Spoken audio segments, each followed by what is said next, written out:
Michael Seck, je vous trouve ici à la paroisse de l'Église protestante unie de France à Vienne. Vous êtes un jeune catholique de la paroisse de Vienne. Vous avez animé 2 temps en cette semaine de prière de l'unité des chrétiens. L'une avec des jeunes catholiques et protestants, ça a été une longue soirée je crois, et puis ici aujourd'hui avec l'ensemble des communautés.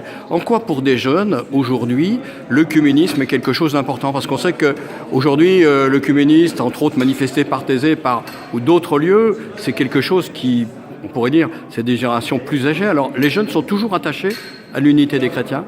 Oui, je suis aussi animateur de l'aumônerie des lycées ici à Vienne et en fait c'est quelque chose qui interroge énormément les jeunes, cette question de cette diversité chrétienne, de ces différentes églises qui coexistent sans forcément travailler ensemble, et surtout la grande question qui revient en permanence, c'est pourquoi est-ce qu'on n'est pas unis, pourquoi on est différent, qu'est-ce qui fait qu'on est différent?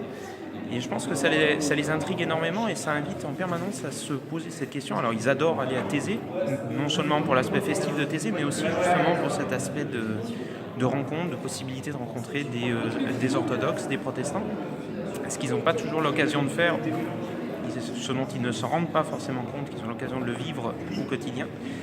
Et je pense que c'est important pour eux de se rendre compte qu'en fait ces églises, même si elles sont séparées depuis pour certaines très longtemps, qu'elles ont l'opportunité de prier ensemble, parce qu'au final on a le même cœur, on a le même message central, c'est ce message du Christ, ce message d'amour, ce message de paix, et qu'on partage tous, qu'on a partagé là pendant la célébration et qu'on a partagé hier soir pendant la veillée. On a rappelé à tous qu'on recevra une force, la force du Christ et la force de son amour pour aller plus loin et tous ensemble. Donc l'unité des chrétiens, l'œcuménisme, c'est pas quelque chose de désuet? Non, mais je pense que c'est quelque chose qu'il faut réinventer pour que les jeunes se le réapproprient et voient vraiment que c'est possible et que c'est pas quelques petites différences qui font tout le poids par rapport à des ressemblances qui sont énormes.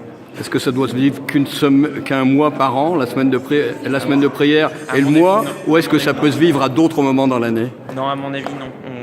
Ça serait bien de pouvoir vivre des temps, on avait en réflexion des temps comme ça de vie commune qui se mettront peut-être en place au fil du temps, peut-être à Pâques par exemple, puisqu'on ne célèbre pas au même moment, donc c'est un peu dommage de célébrer ce grand événement de la résurrection, chacun dans notre coin.